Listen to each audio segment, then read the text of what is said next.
अभी दोस्तों, इससे पहले हम लोगों ने डिस्कस किया था रविन्द्रनाथ टैगोर जी की क्रिटिसिज्म ऑफ नेशनलिज्म, उनका राष्ट्रीयता का उग्र राष्ट्रीयतावाद का खिलाफ जो उनका जो सोच था उसके बारे में हम लोगों ने डिस्कस किया। अभी हम लोग उनका जो क्रिटिसिज्म ऑफ नेशनलिज्म है उसके बारे में उस समय की लोगों का या कॉन्टेम्परेरी जो मीडिया है या समाज है उसका क्या सोच था वो हम लोग यहाँ पे डिस्कस करेंगे। The immediate description of Tagore's criticism of nationalism was a mixed one. तो टैगोर जी की जो क्रिटिसिज्म था, जो आलोचना था नेशनलिज्म के खिलाफ, उसका रिएक्शन उस समय का मिक्स था। कोई कोई तो उनको इसकी सराहना करते थे, कोई तो उसको बिल्कुल ही उसका अगेंस्ट में थे। द अमेरिकन प्रेस, अभी अमेरिका में उनका इसका जो नेशनलिज्म का जो खिलाफ उनका जो मुहिम था राष्ट्रीयता का खिलाफ, तो उसका सोच क्या था, अमेरिका में क्या असर पड़ा था उस समय। The American press was hostile. जो अमेरिकन प्रेस जो था, मीडिया जो था, वो काफी उनका ये सोच के खिलाफ काफी अगेंस्ट था। The Detroit journal warned the people against such sickly saccharine and mental poison with which Tagore would corrupt the minds of the youth of a great United States। तो डेट्रॉइट जर्नल उस समय का काफी famous एक journal निकलता था। तो उससे वार्न किया था अमेरिका के लोगों को कि इस तरह का जो मेंटेलिटी है जो टैगोर फैला रहे हैं लोगों के बीच में, वो एक मेंटल पॉइजन की तरह है जो कि अमेरिका की यूथ की जो माइंड है, मन मस्तिष्क को करप्ट कर देगा of a great United states. अभी भारत में उस समय उनकी सोच का क्या असर पड़ा। With in India some of his contemporaries to expression to his remarks. For instance, some members the Ghadar party mistook his criticism as betrayal of Indian national aspiration. तो उनका जो अगेंस्ट नेशनलिज्म का जो सोच था उस समय के जो जितने भी संगठन थे, जैसे कि फेमस था गदर पार्टी, तो उसने ये सोचा कि टैगोर जी की इस तरह का सोच राष्ट्रीयता के खिलाफ, वो उनका जो गदर पार्टी का जो उग्र राष्ट्रीयवाद था या जो नेशनल जो एस्पायरेशंस था, सोच था, जो भारतीयता या भारत को आज़ादी देने का कॉलोनिज्म से, तो उसका एक अगेंस्ट में एक सोच है टैगोर जी का। They thought that Tagore who was knighted by the British a year ago, was a British agent and was sent to the United States to discredit India। तो गदर पार्टी के जो मेंबर्स थे उन्होंने ये सोचा था कि टैगोर एक ब्रिटिश एजेंट है और इसीलिए ब्रिटिश ने उनको नाइटहुड दिया था, सर बोल के सम्मान किया था, और उनको यूएसए में अंग्रेजों ने इसीलिए भेजा था ताकि भारत को डिस्क्रेडिट किया जा सके, भारत को, भारत की भारतीयता, भारत की राष्ट्रीयता या भारत के लोगों की जो सोच है उसको मतलब कमतर या उसको नीचा दिखा सके अंग्रेज अमेरिका में। और जापान में क्या असर था। In Japan initially he received great ovation as poet seer for the land of Buddha. Japan में तो पहले पहले उनको इनिशियली उनको एक मतलब कवि, एक पोएट सीयर, एक मतलब एक धार्मिक गुरु, कवि, धार्मिक कवि, इसके हिसाब से उनको एक बहुत सम्मान मिला था। और उनको बुद्धा, लैंड ऑफ बुद्धा, जो गौतम बुद्ध की जो जन्म स्थान भारत है, वहाँ का एक कवि मतलब धर्म गुरु के हिसाब से उनको सम्मान मिला था।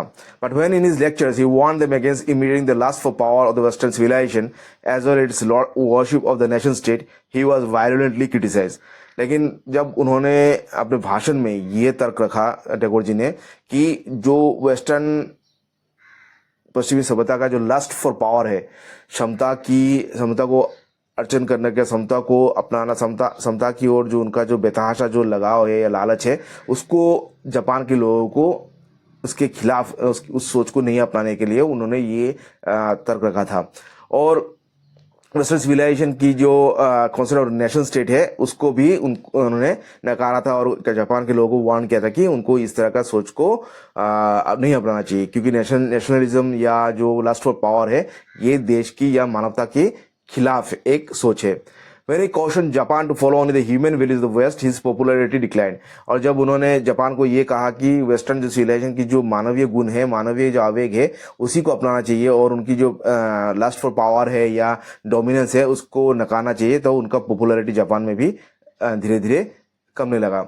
However, one of our Japanese intelligentsia became aware of the significance of Tagore's plan। लेकिन उसी समय जापान के कुछ एक तबके के जो बुद्धिजीवी थे उन्होंने टैगोर जी की जो सोच है उसका महत्व समझने लगे वो। After the war it came to known that type copies of Tagore's nationalism were distributed among soldiers on the western front. और जापान के जो पश्चिमी फ्रंट में जो भी जो युद्ध में लगे थे सेकेंड वर्ल्ड वॉर में, वेस्टर्न सिविलाइजेशन जो अमेरिका के खिलाफ जो एलाइड पावर थे उनके खिलाफ, तो टैगोर जी की जो लेख थे नेशनलिज्म के ऊपर, राष्ट्रीयता के ऊपर, वो सोल्जर्स के मतलब वॉर जो सोल्जर्स थे उनके समक्ष वितरण करें, मतलब इसको डिस्ट्रीब्यूट किया गया। तो इससे हम समझ सकते हैं कि टैगोर जी का जो पॉपुलैरिटी था जापान में या जापान के सोल्जर्स में कितना ज्यादा था। There were speculations that this was the work of the European pacifists। तो ये भी एक मतलब स्पेकुलेट किया गया था कि ये जो कार्यकलाप है जो वितरण करना टैगोर जी का नेशनलिज्म का जो सोच सोल्जर्स के विरोध, ये मतलब जो शांति कायम यूरोपियन जो शांति के पक्ष में थे, जो वॉर के अगेंस्ट थे, उनका ये कार्य था। अभी आगे देखते हैं। A British soldier named Max Ploman admitted after the war that he left the army forever in 1917 after reading Tagore's work। तो एक ब्रिटिश सोल्जर था, उन्होंने ये लिखा था कि टैगोर जी की जो लेख था उसको पढ़ने के बाद वो इतना प्रभावित हुए थे कि उन्होंने 1970 को ब्रिटिश आर्मी ही छोड़ दिया। उनका जो राष्ट्रीयता का सोच था या मानवता के प्रति जो उनका लगाव या सोच था, उसको पढ़ के उन्होंने युद्ध करना ही या सोल्जर अपना जो सोल्जर का जो जॉब था उसको ही छोड़ दिया। Rolland in a letter dated August 26, 1990 express views similar to that of Tagore. इसी तरह रोलैंड ने भी टैगोर की जो मैक्स प्लोमन की सोच था उसकी टैगोर की सोच को उन्होंने भी अपनाया था। तो Tagore characterized the modern age as European because of Europe's leadership in innovation, science and technology and emphasis on reason। तो उस समय का जो युग था, उस युग को मॉडर्न जो एक एज जो स्टार्ट होता है उसको टैगोर जी ने यूरोपियन कहा था, क्योंकि यूरोप की जो लीडरशिप था इनोवेशन में, साइंस में या टेक्नोलॉजी में, जो एम्फासिस मानव तर्क या रीजन को अपनाना, उसके रीजन के बेस में सब डिसीजन लेना, तो उस तरह का सोच की वजह से जो मॉडर्न एज को उन्होंने यूरोपियन एज भी कहा था टैगोर जी ने। But he is equally conscious of his weaknesses, namely arrogance of power, explorative and dominating nature and desire for supremacy. तो उसके साथ साथ उनका पश्चिमी सभ्यता का जो एम्फेसिस साइंस टेक्नोलॉजी या एम्फेसिस रीजन या इनोवेशन, ये तो उनका एक सकारात्मक रूप है, लेकिन उसी तरह उनका यूरोपियन जो सोच था उसका नकारात्मक भी दिशा है, दिग है।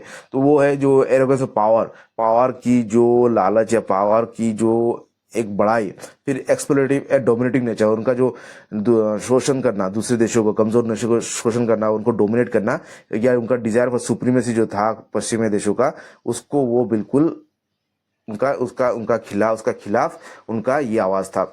Though the time and context of Tagore's formulations has drastically changed, his concerns, namely non-acceptance of Eurocentrism and his inability to transmit basic traits of universal civilization, remain valid even today।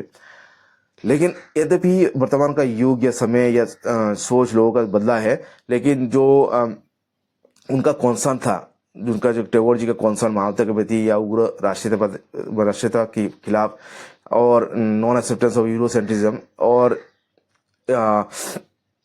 Eurocentrism का जो basic traits of universal civilization, जो European सभ्यता का जो विश्व के सभी देशों को या लोगों को लेके चलने का एक सोच था, ये कॉमन ह्यूमन बॉन्ड या यूनिटी का जो उनका जो सोच भी खिलाफ का जो सोच था, वो अभी भी वैलिड है। क्योंकि वेस्टर्न सिविलाइजेशन की तो इनोवेशन साइंस टेक्नोलॉजी हम अपना सकते हैं, लेकिन उनका जो डोमिनेटिंग नेचर है या उनका जो शोषणवादी या उनका जो दूसरे देशों पे उनका जो उपनिवेशी जो सोच है, उसको वो कभी भी ठीक नहीं था और कभी भी ठीक नहीं होगा। इस तरह का सोच कोई भी देश के लिए ठीक नहीं है, और मानवता या एक विश्व ब्रह्मांड के ह्यूमन कॉमन ग्लोबल यूनिटी या ह्यूमैनिटी के अगर और हम देखें तो ये काफी एक विपरीत एक सोच है जो कि मानवता के अगेंस्ट है। तो ये था टैगोर जी की थॉट्स ऑन नेशनलिज्म या क्रिटिसिज्म ऑफ नेशनलिज्म।